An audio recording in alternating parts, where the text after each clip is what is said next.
Hello, everyone, and welcome. I am Kamala Ingrid. Also, this is my podcast, the Holistic-Yogi. Thank you so much. Today, I have a wonderful guest speaker, and her name is Alejandra Hernandez, and she is a career coach as well as a health enthusiast. And I am actually very honored to have her here. Last minute scenario, but we are finally meeting and thinking alike. So this is awesome. Thank you for coming on the show last minute. So go ahead and let the audience know who you are, what you do, and tell us a little bit more about your career coach. Of course. Well, first, thank you so much for inviting me on your podcast. I'd love to be able to hop on here and share. I think sharing our stories is one of the most empowering acts that each of us can do because we all have a story. So thank you for having me here. And as you mentioned, my name is Alejandra Hernandez. I'm the founder of Empower Change, where I coach women into really gaining clarity on what they want in their careers so that they can then have a more fulfilling life. So a lot of the women that I work with are the women that are feeling stuck in their jobs. They're feeling miserable. They're feeling kind of duped by the system. They're like, I did all the steps I was supposed to take, and now I'm not happy where I am. And they're just kind of really going in this circle of being unfulfilled in their jobs. And I really help them get to a place into gaining some clarity on what are their values, what is their mission, what are their strengths that they enjoy doing. You know, we all have some kind of things that we enjoy doing versus we are good at doing, but we don't like to do. You know, there's a difference in those things. So I really help women go through all of these different kind of frameworks to understand what kind of job would be fulfilling for them. And in terms of how I got here, I mean, I grew up with, you know, a matriarchy kind of home. My mom was the powerhouse. She was always sacrificing herself for the betterment of the family. Right. And although I really got to see what a strong woman looked like, I also got to see the way that society valued women and valued the kind of work and sacrifices that they make. And I really began to see how much needs to be done so that women can feel safe, so that they can feel heard, so that they can feel purpose-filled in this world. And so it began really seeing my mom and seeing the kind of work that she put in and sacrificing herself. Did you come from a single family, a single mom, or in kind of in between? My mom and my dad divorced when I was 9, but then my mom remarried in a couple years after that. And so it wasn't as much as a single mom as much as it was, she was always the breadwinner. She was always the one hustling. She was always the one trying to move forward. You know, she was the one that's like, we need to get a house. This is how we're going to make it happen. You know, she had such a strong vision and she was so willing to make it happen. Nice. So I got to see that from a young age. Yeah. I mean, my mom. You have siblings as well? I have one sibling. Yeah. So that's kind of a funny story. So I have a sibling, and so I have a brother. We're 10 years apart. Wow. And so he is my brother, but he's more so like my baby brother. Mm-hmm. Like he's like that brother that like, you're just always my baby, even though you're 19 and you're in college, but you're still my baby. I know. And so that's how I feel about that. And then there's really a whole other story that's very, you know, long, but I didn't know my biological father growing up, and I met him actually a few years ago. And after I met him, I then met my 2 brothers through his side. So I recently met them, and, you know, we've hung out a couple of times, but we don't really have a relationship. My brother through my mom, like that's my baby. I love him. Yeah. We speak regularly. He's Gen Z, so our conversations are interesting. Trying to communicate with that population comes through things like Snapchat or like sending videos on TikTok, like really being able to understand how to communicate cross generations. Yes, I know. I could imagine catching up. That's beautiful. So that basically you've been empowered by a female, basically, which was your mother, which is amazing. So nice to see that, and you learned it early on, and this is kind of like what led you to where you are today, right? Yeah, absolutely. In a summary, that's beautiful. That's actually really nice. So then you also empower other women to do the same thing. Do you find yourself what are your, like, what's your niche in the sense, like what type of women are you attracting, and what leads them on to coming to this place in this time in their lives, like, other than is it like, what makes him go through a career change? It's like, what happens? Yeah. So I work with all women from, it's more so the psychographic as much as it is the demographic. Mm-hmm. When it comes to women, a lot of times the women that are coming to me tend to be within that 27 to 35 range, because that's usually by the time that they've cycled through multiple jobs and they're realizing something's off. Like, when we're 21 and we just graduated college, we're like excited and wide-eyed and we're going to change the world and like all of these things. It's true. And you just jump into whatever job comes in because you feel like, okay, I'm getting the experience and I'm doing what I can right now, and it is what it is. Absolutely. And then you add in the experience, for example, for me and from what I've heard from a lot of others, but you add in being the first generation to graduate college. You're really just like, oh my gosh, I graduated. I'm ready to work. This is going to be amazing. Like, I'm going to, go up the ladder. Like, we're changing the socioeconomic status of our families. It's just, there's so much hope and excitement in that, which is beautiful. And then usually by the time people hit like 27 or 28, they've cycled through a few jobs. Maybe they've moved to a different city and they're realizing like, okay, I'm still not happy. This isn't working. I've tried switching jobs multiple times, or I've been in the same job and I just don't know how to leave.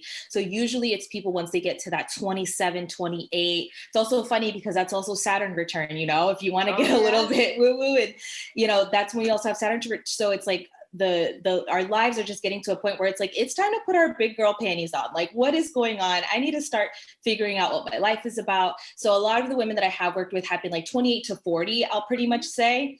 And it tends to be because of the mindset. So like I said, that psychograph instead of really a demograph, it's really that mindset of just like, I don't want to feel like this anymore. I'm ready to make a change, and I'm ready to get help to see what that looks like. Because a lot of times, especially when it comes to careers in America, we make it so much of like who we are. Like, I am this. And it's so hard to leave, especially for people who are in prestigious job titles. It's really hard for them to detach from that because we put so much pressure on what work means to you, what that means to you, and what that means about you if you do this certain kind of work. So that's really the premise of where I work with women. Well, now with this whole COVID, I'm sure you've noticed a lot of changes since there's been so much going on in the past year, and the changes of like not having to be at the office. I'm sure there's been a lot of career changes going on, and people are now deciding, you know what, they've taken big, leap into doing something that they want to do. I noticed that a lot.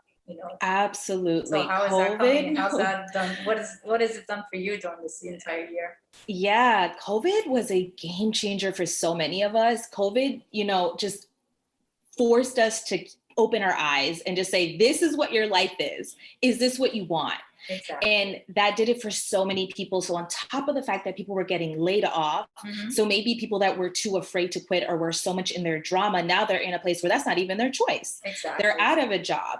And then other people who are staying within that job and didn't lose their job are getting to a place where so much happened during that time of 2020 that people are really beginning to think, is this what I really want? Is this where I really want to stay? When we have death just so much in our face, it can really make us think like, okay, if that was me tomorrow, would I be okay with where I'm at right now? And that's a thought that a lot of people had to think about.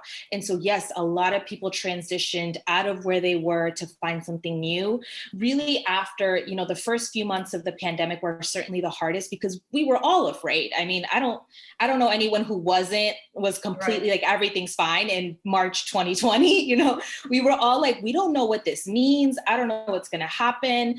And so a lot of people, once that initial shock really passed through, a lot of people then really began to question, okay, is this where I want to be? Is this where I want to stay? And also with the way that companies handled COVID, that's another thing that really triggered people to be like, is this truly a company that values me?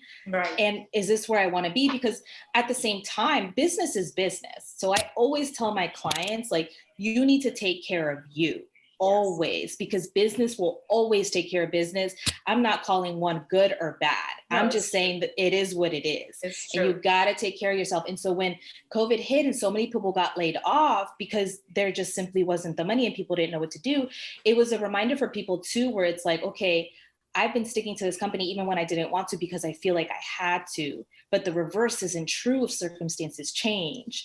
So really being able to go through a lot of what some people have said, like corporate trauma, which is a very real thing, like people who have experienced being emotionally abused, being taken advantage of, being fired, overnight, which is, not necessarily, like I said, a good or a bad thing from the business side if they had to do it because of financial reasons. But when you just get fired overnight, that is scary because that's and traumatizing for a lot, because if they're absolutely the sole bearer, they're the ones that bring that then puts a big weight onto the families, and you see that trigger into 100%. Their homes, and it's sad. I saw a lot of that happen, and it was a very, I handled it perfectly well, but there, I saw a lot of people around me going through a lot, yeah. And then you add the identification of I am this, and then when that is taken away, it becomes okay, now what? Like, what is my value attached to? So that's why I really love this holistic approach. And the way that I do coaching is very much about bringing fulfillment in your careers goes beyond the office. That means that you show up for your friendships differently, you show up for your spouse differently, you show up in your community differently. Yes. So many people who are unhappy in their jobs spend money on things that are coping mechanisms, things like going to happy hours only to complain about work, or things like taking a vacation as if that's their time to breathe, because outside of that, they feel like they're just suffocating at work. Yes. To be able to go on vacation and actually enjoy it and be present and be there and be mindful is different. A lot of people are seeing vacation as like, I need to do as much as I can during this one time because I just want to have fun and I'm not working. And it's like being able to actually enjoy it. So I really see my coaching as a holistic approach. We work a lot on mindset. We work a lot about really the grief of career, because that's a process to grieve. Like, this is what I did for X amount of years, and this is what I'm leaving behind, and really being able to process that so that they can then from there begin to see what is possible for them in the future. And the way that it shifts in other parts of their lives is probably the best part for me, is to see, because we spend so much of our time doing the work that we do on whether it's a 9 to 5 or whether you're an entrepreneur, either way, we're spending a lot of our time dedicating to the work that we do. And so really being able to help people find what's going to be enjoyable for them. Right. Fulfilling for them. And I also like to break down this idea of a dream job, because I feel like as women, especially, we get in this loop of being a perfectionist, of wanting things to be perfect, of like, okay, I'm going to leave this, but after I get this kind of experience, and then the right job will come along. And all of these things are oftentimes excuses that we're making for ourselves because we're too afraid to make the change. Right. I see that a lot too. A lot of people create these illusions and all that stuff, and then they find themselves like, oh, that didn't happen because this didn't happen in I didn't plan. And a lot of things don't plan out the way we plan it. I had to learn that the hard way too. So I learned that because I was one of those that very early on in my life, I remember just planning everything, and it was like, no, it comes to you when it's time and when you're ready, and you have to also set the intention of what is it that you really want. So I get it. And what was the hardest thing as a coach, as a career coach? Where have you found your challenges, and how did you handle it to make them more fruitful for yourself and what you do? Because I know in everything we do, we have our moments where it can hit a wall and you could feel like overwhelmed, and you could, I've done it, and I do the same thing. I teach a lot. There was a time in my life I taught so much and I didn't take breaks. And I finally said, no, I need to take this time, because I kept helping so many. And I remember I was overloaded with a lot of clients at one point. I was like, I can't do this like this. I'm wearing myself out. And being a mother at that time, it was very hard to balance everything. And I finally said, you know what? I'm taking some time off. I'm taking this time. And it was hard to say no to them because I'm so used to saying, to taking care of others. But I needed to take care of me because I started losing that flame of what I love to do, which is Absolutely. so where in your area of your career have you found that kind of where I'm sure you had that moment, and then what did you do to light that load up and make it very fulfilling for yourself? Yeah, I will say once the pandemic hit, I was working with a few clients, and that, like I said, March 2020 was very hard for a lot of people. So that was probably one of the biggest challenges, because my clients at that point wanted to throw in the towel. They were like, se acabó, like it's done. There's no way that I'm going to find another job now. Everything is closing. No one's hiring. I just need to stay where I'm at and feel lucky that I even have a job right now. And I was working, like one of my clients in particular, I just was so excited for her because the work that she was going into was really all about sustainable farming. I thought that they was so cool. And I completely understood where her fear was coming from. And I was also afraid too. And so that was really challenging for me, because I had to take the moment and really organize my thoughts, organize my feelings, and make sure that as a coach, I always got to show up for my client. Right. And I can't show up for my client and ask her to have the confidence, ask her to have the hope, the inspiration that something will come through if I don't have it myself. Right. And that was really the first time I came face to face with that, where it was just like, you need to show up as a coach and really be able to hold belief that she can find something despite the circumstance that we have right now. And that was probably one of the best coaching experiences for me, because it really had me break through a point of, can I really help her? Because then that's the thoughts that came in my head, was like, oh, like, I don't know. I haven't coached during a pandemic. Like, can I help her? You know? So I started to get really nervous. And then, so I had to do a lot of work on myself. And I had to really journal. I had to really get my mind right so that I can show up powerfully for her and say, we're not going to quit right now. We've gone way too far to quit right now. I'm not saying that it's going to be easy, but I know that something will come up. And then from there, at that point, because this was, the pandemic, I was like, we'll work together for as long as we need to. That's like beautiful. So you kind of both kind of like worked each other, helped each other out through the whole process. That's beautiful. Exactly. So you were both going through a learning experience at the same time, which is nice to let the people know that even though, you guys, we could be mentors and all that stuff, we do get both the challenges at the same time, but we learn to overcome them. And if we can overcome, so can they. It's like empowering people that everybody has to go through that moment in order for you to break through and say, okay, you know what, it wasn't that bad.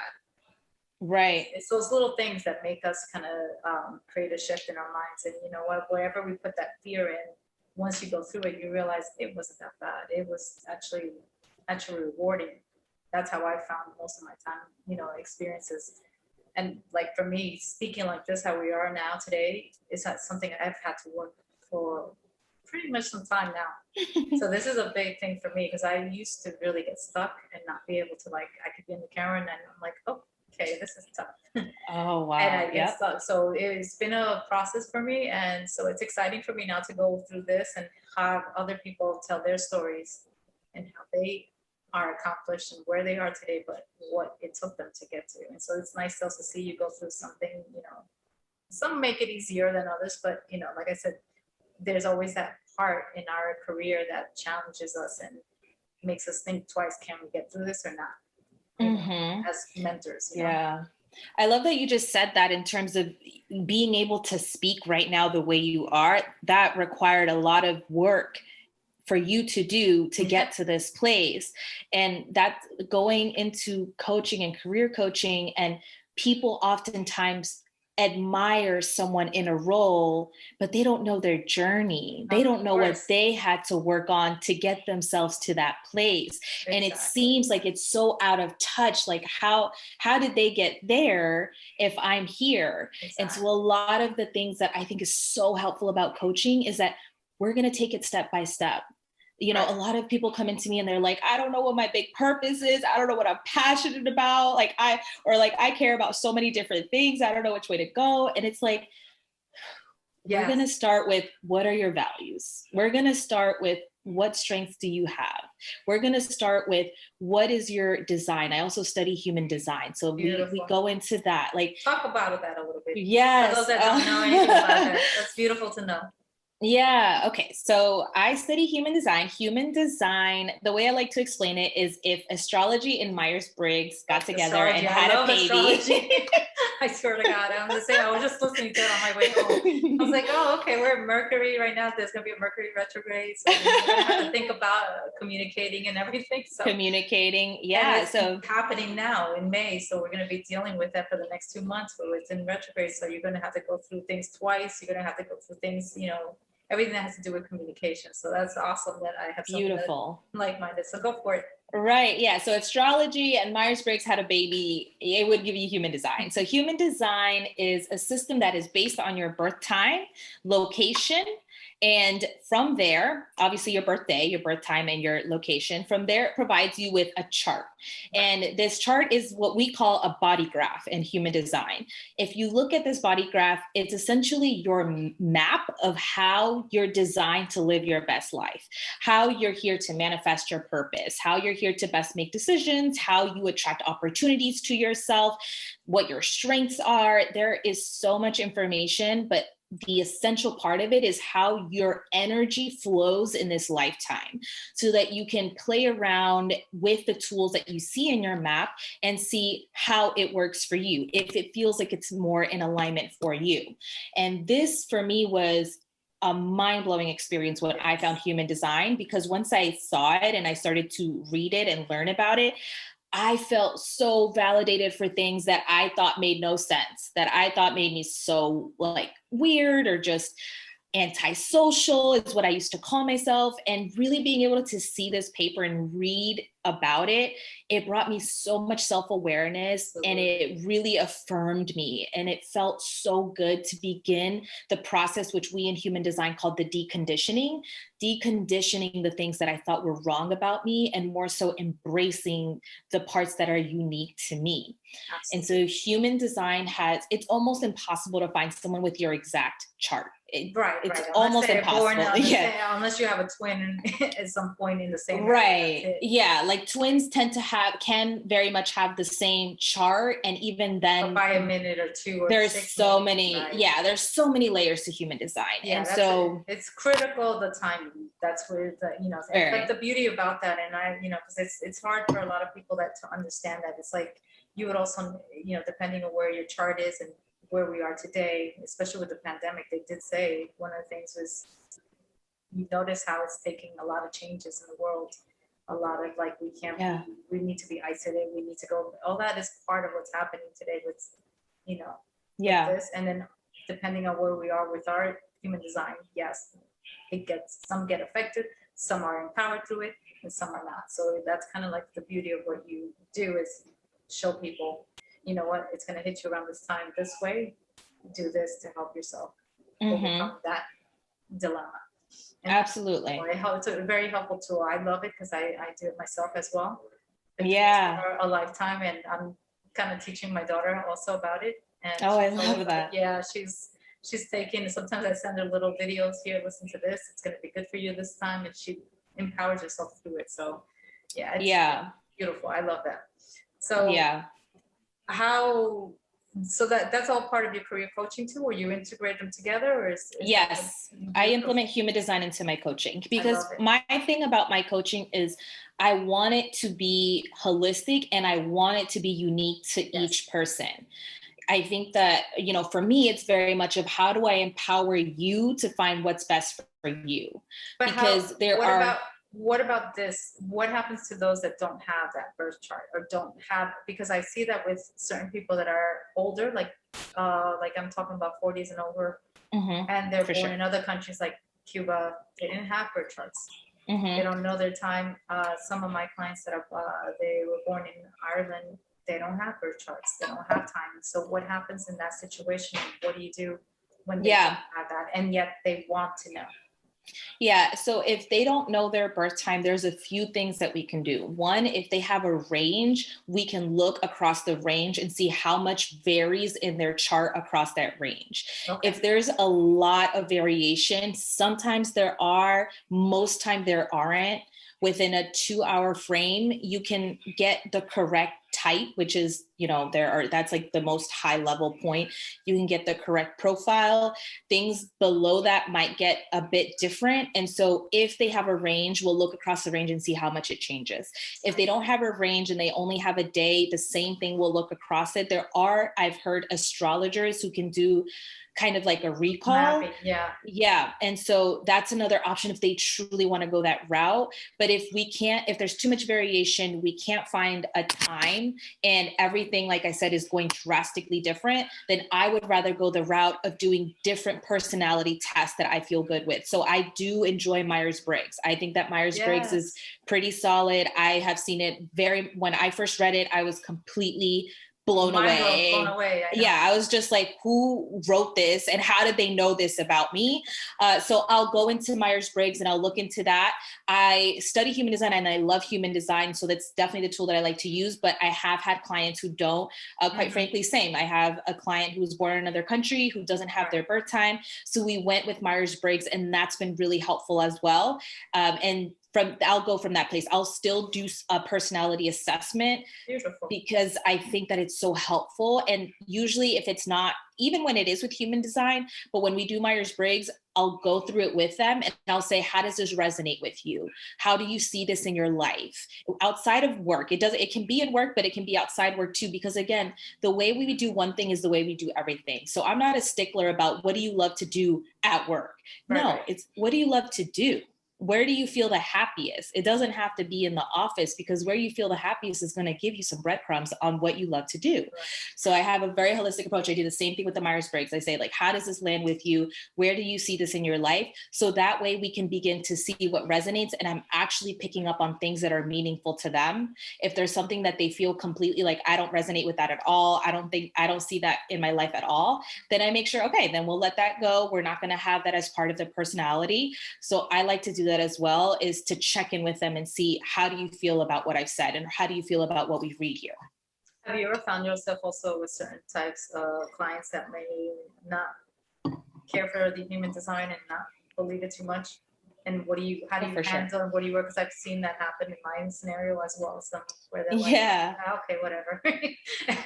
And they're like, okay, you're in that world. So when it comes to human design, it's something that I'm still studying right now. Yeah, and that's so a lot of everlasting stuff. That's a lot. Right. It's so in depth. Yeah, it's still learning. Incredibly in depth. Yeah, and so something that I'll for sure say is I'll tell them, like, this is what it's done for me. This is what it's done for my other clients. I will still look at the human design chart, but I always leave it. If it's someone who's like, I don't care about that, I don't want to spend my time in that, I've explained it and I know that that's where they're at. I'm not going to force, I'm not going to be like, this is what we're talking about today. But I always look at their chart if I have them, and I will always I will always weave that in. And sometimes most of the time my clients are usually very excited about it, because once they see it, they're like, wait. So even if people are skeptical, once I start bringing things in from something that they say, they'll be like, it kind of just like blows them away. And they're like, this is, maybe she does have something, because I've had that. I was like, oh, maybe she's right, but they don't want to admit it. So I did that too. So yeah, I've done that too. So I get it. But there's always that opportunity, that foot is in the door. So yeah. And I've had people too that I didn't think would be interested. This tends to happen. I see that I have a bias sometimes that men won't be interested because they see it as something like astrology, and that is very much like a lot of people then stereotype that as feminine. And so I make this assumption, but it's not true, because I've talked about human design and I had a branding coach. I had a coach. He was a guy, and he asked me, he was like, what is this human design stuff? And I didn't think that he would care at all, but I just told him, I was like, yeah. I was like, if you want, I can look up your birth time. And then I looked it up and I told him maybe 3 things. And the next day he was just like, so how could I learn more about my chart? It was just so interested in it. And I thought that reminded me of always just come with the heart to serve people. And the people that want it will want it. And the people that don't, they won't. And that's okay. And being okay with all of that. That's beautiful. That's awesome. I love that. And now as a health enthusiast, like what you do on the other side, that what got you into that whole world of health. Yeah. Another thing that's a lifelong journey, right? Oh, health. Absolutely.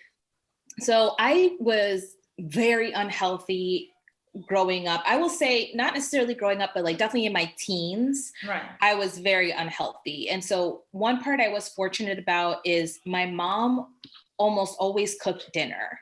That was something that she always did. So I was used to having home cooked dinners versus I meet a lot of people, even my partner, Danny, grew up and he just ate fast food every single night because no one cooked in his family.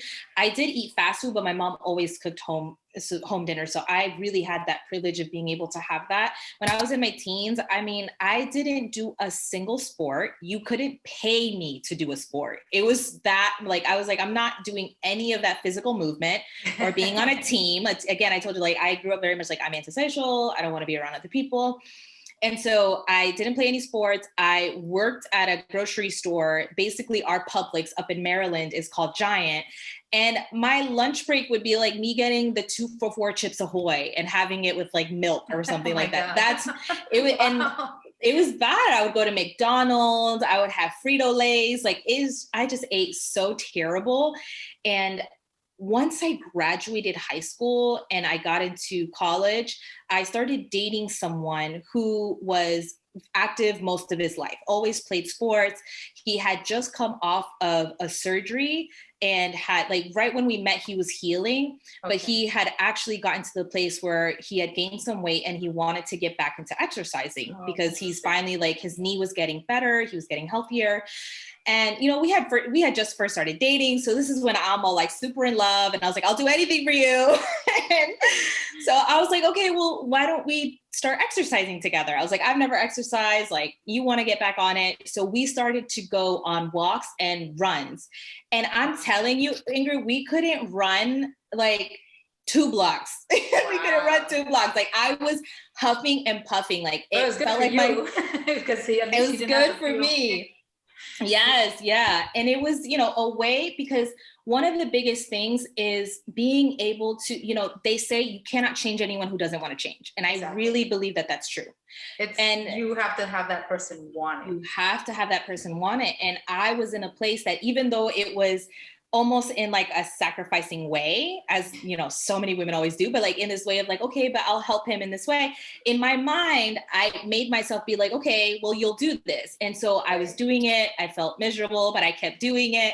And that's what really started my health journey, was at 19. It helped you motivate yourself to yes. help him through, by helping him helped you, basically. You did it unconsciously, basically. Yeah. And we helped each other, really. And I started to, that's where it all started. And that was when I was 19. I'm 28 now. So it's been a decade almost, and so much has evolved. I started my journey with, I think the way so many people do is, you know, under eating, trying to do a lot of cardio, just trying to sweat as much as possible. I wasn't really lifting weights, and it just continues to evolve and evolve, where then it got to the point where I was, okay, now I'm having like my protein shakes, and then I'm like having chicken breast, and I'm like just trying all these different things. Right. And then when I moved to Miami, it was really all about, okay, how do I continue my journey here now that I live by myself and I'm starting like a new life, being able to accommodate my health journey here. Right. And when I tell you I've done it all, I've done it all. Like, I've tried everything. And after 9 years, I would say over the past 7 months is when I'm really seeing the way that I'm loving myself. And I started this journey 9 years ago. Well, I think you're pretty good on a good track. There's other people that are still are much older than you and are not even close to that, you know, and are still trying to figure it out. So it's a journey. And the fact that you had that mindset very early on in your life of making yourself healthy and sticking with it, because that's the big thing, is being able to be accountable to those goals. And that makes a big, you know, it's a life altering change. Like, I've always been active all my life, but eating, you know, when I had my daughter, trying to go into more of a healthier, because again, you and I come from the same background. We're both Colombians. Mm-hmm. So our food intake come from our parents living from South America, and then when they come here, they still have the same habit of eating the same way, of the same type of foods, but yet the lifestyle is so different here. Everybody has a car, everybody has transportation, it's more of a much more laid back kind of lifestyle versus over there where everybody's more active. They walk here to they walk more over there, and they do more. There's more of an activity. There's always something going on, Whereas here we're more, in our homes and things like that, so we don't move so much. So, but yeah, the food is just as bad, and I'm also speaking for other countries too. So we find ourselves, like, if you have kids, then the kids are raised that way, and so if you follow the fact that you broke away from that, that's actually nice. I did the same. I broke away from that to introduce my daughter a whole healthier lifestyle of eating healthier. And somehow over the years, I've integrated it to my father now and my mother to eat. Oh, I love that. Yeah. Even though my dad's, Colombian and stubborn, he has his moments, but he'll go back to the old ways, and then he realizes, oh, the doctor told him, this happened. And he's like, oh, I got to go back to the old. So he goes right back to eating like that. Even exercise is the same thing. He's going back to, like, sometimes he realizes, oh my God, this is what my daughter told me. And here he has to hear it from a doctor. And then he goes, well, you do exactly. I said, I keep telling you what to do.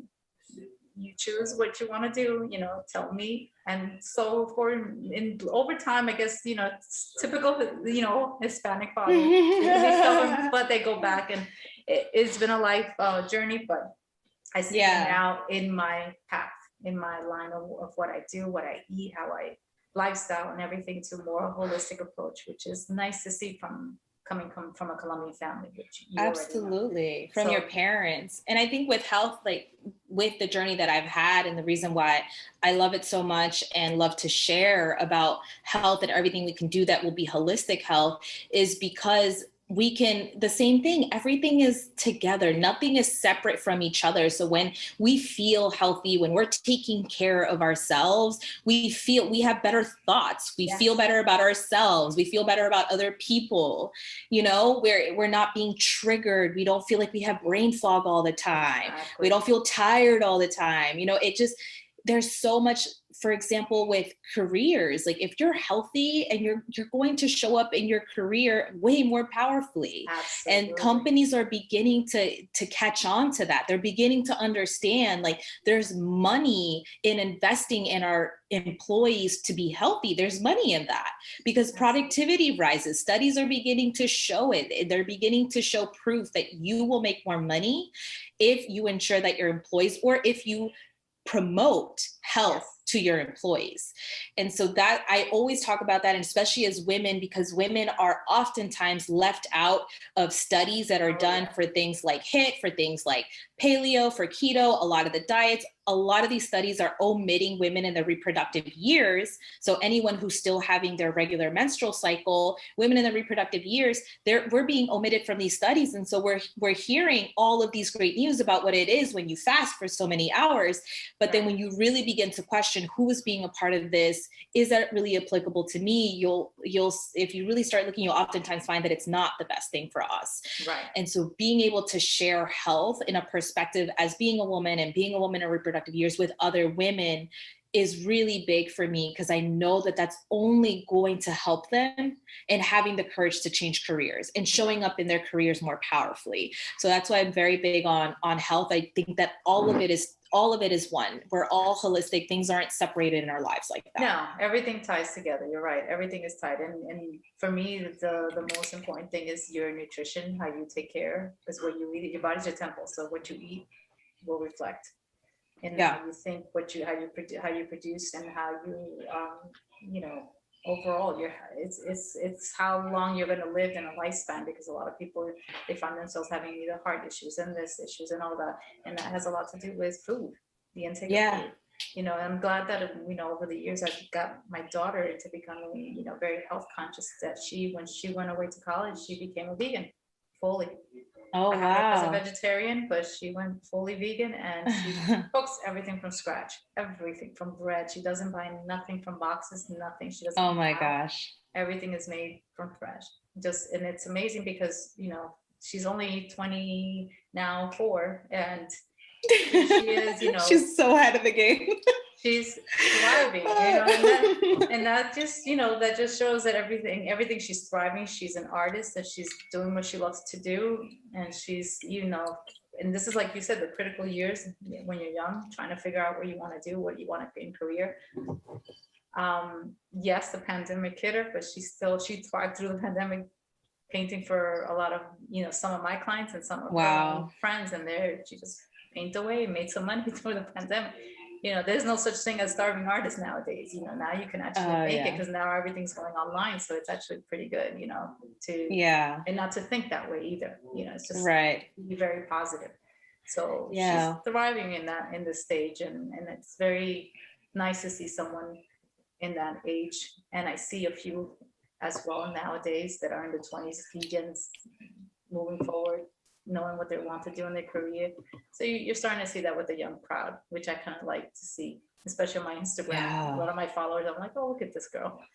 It's nice, So it's absolutely, it's great to see women empower each other, and I love to see that you have a beautiful career moving forward, helping other people just get their jumble out of their head and just show them what they really shine in, because a lot of people don't see that or don't value themselves 100%. So this is actually beautiful.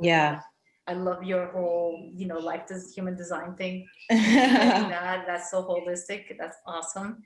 And also the health, you also sell some, you're into products as well, right? Selling. Oh yeah. So part of what, being such a health enthusiast, I'm always open to experimenting things with myself. And I came across a company called Live Ultimate, who sells food supplements, and they sell skincare. And their food supplements are vegan. They are not animal tested. They are cruelty free. They are gluten free. They're completely, if you read their ingredient list, it is a food item. Every single ingredient on there is a food item. And for people who aren't reading ingredients, that's fine. Always start with baby steps. Don't feel like you always have to overwhelm yourself with like having to know everything at once. Just begin to look at ingredient lists and begin to see where there are a bunch of words that you don't understand, and where there are words. Where are words that you see that. Don't overwhelm yourself, because I think a lot of people do get overwhelmed by that, and baby steps is what was the key. Right. That's how we make any progress, is we just take the baby steps, we just start doing the little things, and they compound. It might seem like you're not seeing the results now, but if you keep going, if you don't quit when you're not seeing the results, which is when most people quit because they're not seeing them. If you just hold that belief, you keep going, you're going to begin to see results. So start looking at ingredients. And when I saw this food supplements from Live Ultimate, I was like, every single thing is a food ingredient. That is crazy. I've never seen that before. And they're made in glass bottles, which I also appreciate, as I, That's talking key. about holistic, like we are a part of Earth. Earth is a part of us. It is, our duty to also take care of the land that we live on. So being able to find a company who's making the energy and the time to ensure that what they put their products in is also more supportive for the environment, that really got me as well. And their skincare product is EWG verified. And so EWG, I had never learned about until I came across Live Ultimate. I had never heard of EWG. And they're basically a nonprofit that will rate all these different products on a scale of 1 to 10. And they'll tell you, okay, this is a 2, which is not great. And this is a 2 because of X, Y, and Z. So these are the things that this product has that are chemicals that are not good for you. And so it really makes it easy for people to be able to look up, if you're interested in using products that aren't based on chemicals, but you don't know what to look for, which I completely understand. Like hair products, I don't even know what I'm looking for in hair products. Like I don't know what's good and I don't know what's not good. So I just go on EWG and I look up different hair products, and I see whatever it tells me, because they do so much research. They're dedicated to ensuring that people are using products that are good for them. So Live Ultimate's thing is what you put in and on your body matters. So everything you put on it, the skincare is all EWG verified, which is super high classified. And so being able to have products that are going to be great for you and for the environment was a huge thing for me. So I decided to go ahead and work with them as well. And so I share these products, you talked about your dad, and there's just something so special about being able to get our parents on a health journey, like, especially when they're like, oh, that's crazy. Like, try to tell a Hispanic dad that you're going vegan. Like, it's just, it's Especially because they're so stubborn in their ways. And my dad is very type A type of personality. It's like he's on the highway, and it's like, and they know he's always like, I know everything. It's whatever he says. So the fact that he actually, and it's funny because you say that, because I think my first time as a child, like I think I want to say I was I want to say probably about your age. I remember talking about metaphysics with him. I didn't think he was going to get it. Little did I know my father loved metaphysics, and that was something that brought us together. And I remember looking at him like, how are you talking about quantum leap and all this stuff? How do you understand this stuff? Oh, I read this stuff. And so that kind of brought my attention and made me closer to him, for started that, that kind of relationship I didn't have with him. Because for the longest time, he was more of a autocratic kind of parent, very like, tough kind of. And so I was not that type of person. My personality was like, I am more. So, but that was how he was raised. So it's like, okay, you learn that as you get older. And when I realized that we had something in common, it kind of brought me closer to like, okay, maybe we got something that we can work with. Yeah. And as I evolved over the years, I kind of worked into like understanding his upbringing, lifestyle, and food intake, what made him who he is. And I understood, okay, you can't change your father, you can't change, but you can learn to love him for what he has. And little by little, I started understanding, especially as I became a mom, and I needed to learn more about him. And I think I was 36, where we went into something, and I realized I saw him with a different light, and I started healing a lot of things. And we, typical stuff, we all have our things with our parents. Everybody has one, their stories.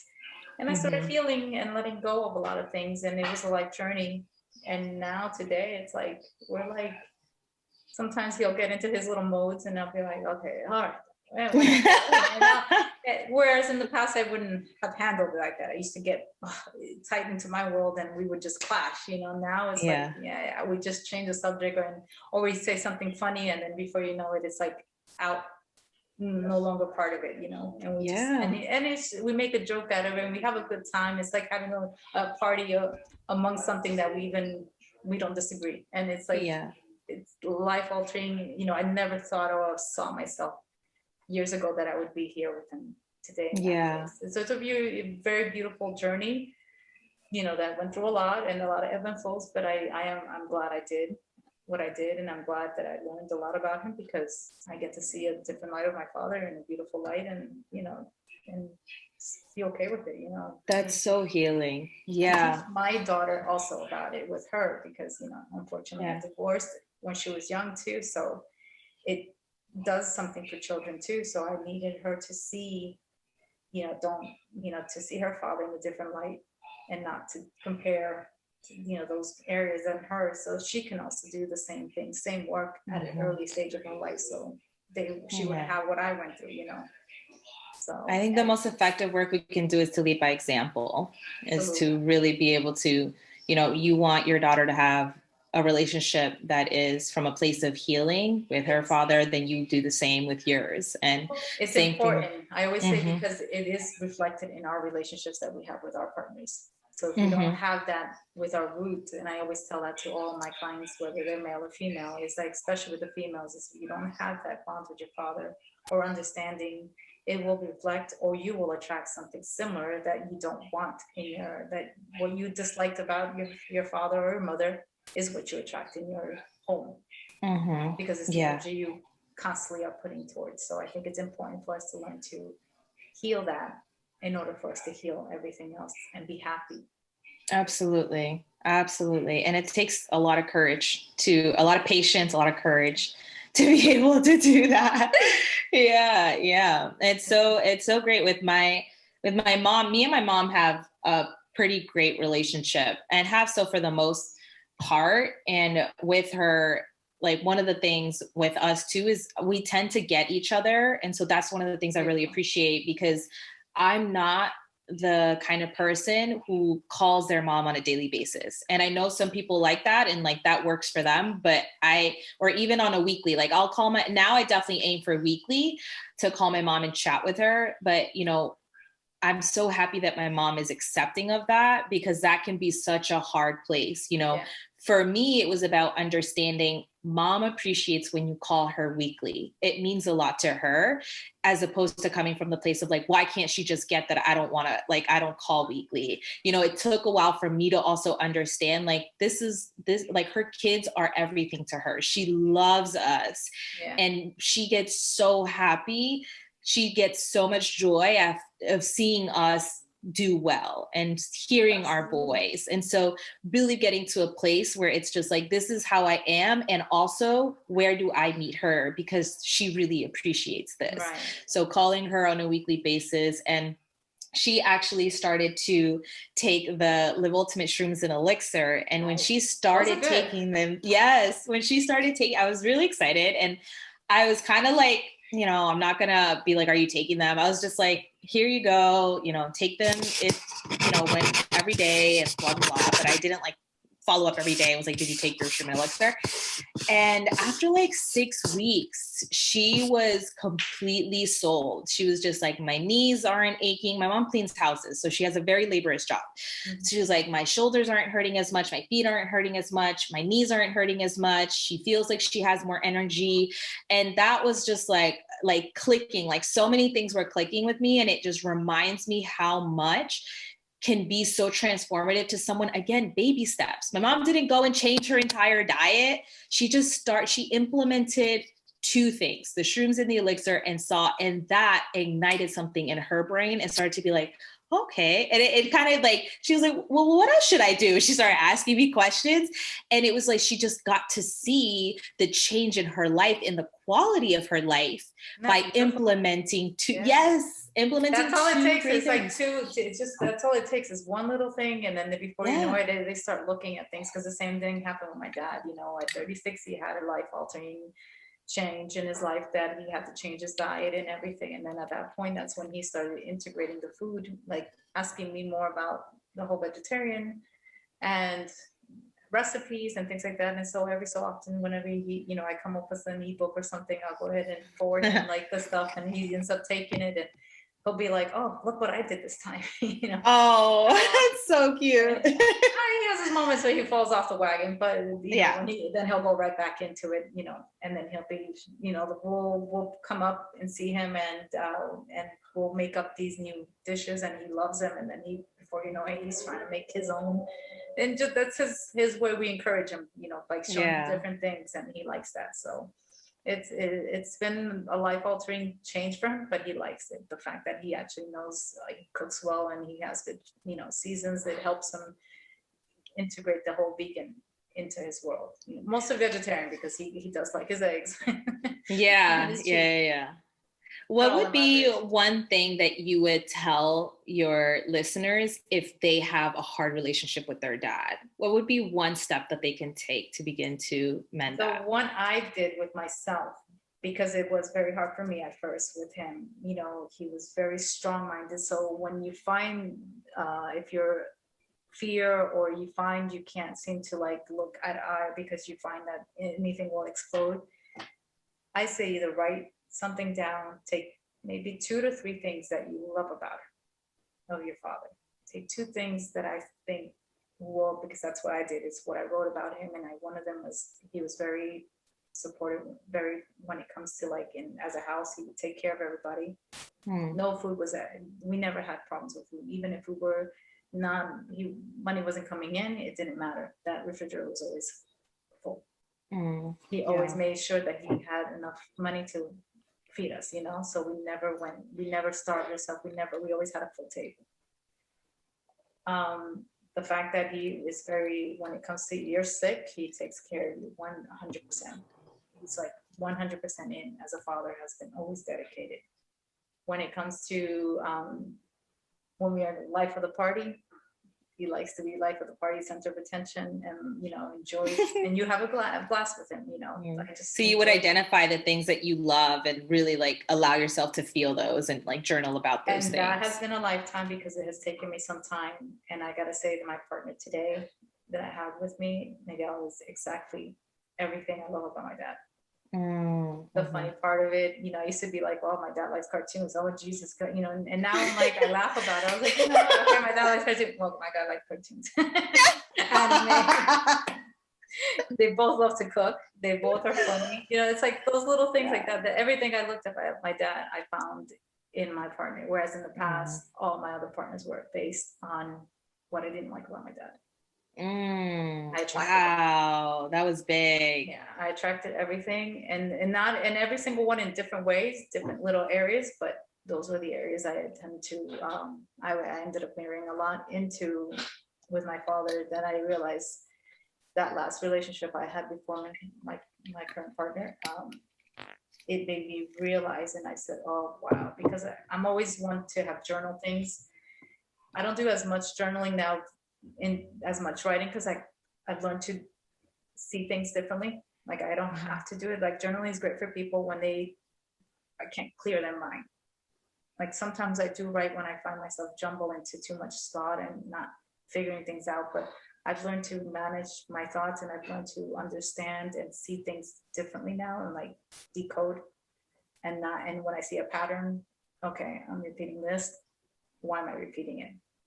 Like all my mind coaching, all my training I've done with everybody, I implicated on myself. And so that's helped me a lot. But for beginners, I think the best thing is to write. Same thing, take the roots, your mother and your father, or your guardians, who you grow up with, and all you write is what the pros and cons.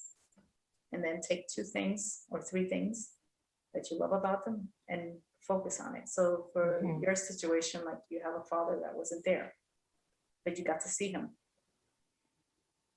What was it that you clicked? What did you enjoy him as a person? Not as a father, because he wasn't your father. He was just as a person. What did you like about him? Write it down.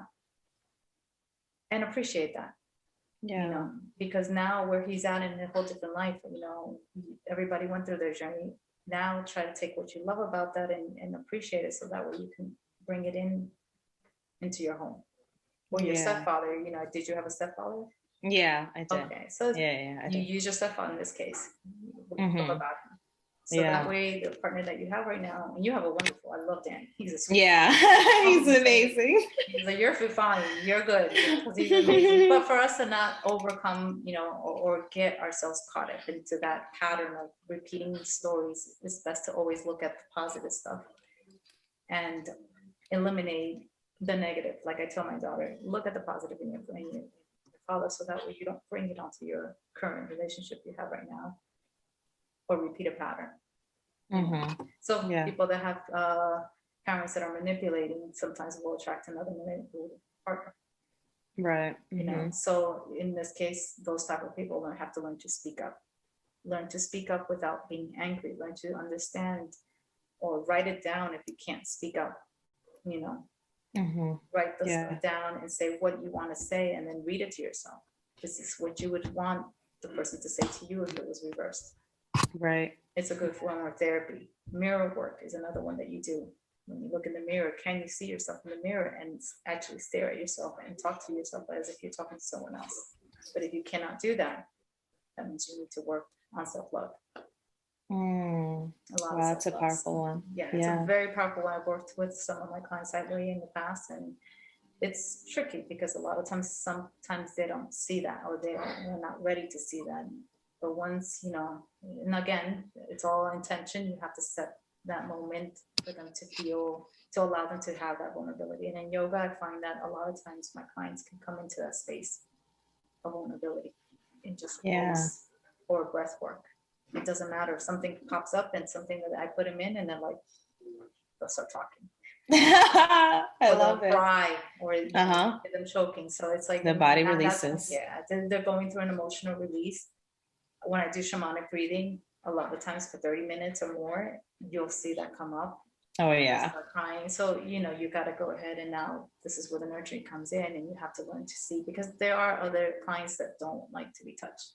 That comes also with trauma too. So you either learn to talk to them or learn to, give them what they're missing without crossing and without overbearing them either, because you don't know what their history is either. So It's tricky, but at the same time, very rewarding because I've learned a lot about it through myself, my own self-healing. So Yeah. that was a beauty, and it was a challenge. I went through a lot as a child. I learned everything through experiences. So, and then from there, I decided to jump into a lot of courses, and from the courses, there was a lot of eye-opening experiences for me. So having my daughter was very grounding, and it was where my work really began because now Yeah. I was her, you know, like your mother is to you, she was your idol. So it's like I knew she looked up for me for everything. And then at some point, they start going their own ways. So everything that you integrate in your life is being reflected on this little innocent, soul. So it's like what do you give them? And I was very aware of that, and I didn't want to damage it. So a lot of the things I had to do a lot of work. So my journaling, all that came in half. It just flourished. Now I look back and I look at the rewards I have with her. It's beautiful, like you are with your mother.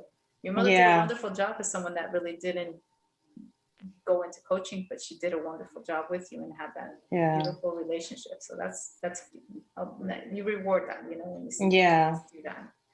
That's beautiful. So good. So good. Thank you. It is. Well, is there one thing before we go that you have a message of a word of wisdom to the viewers that today that you would like to say? Yeah.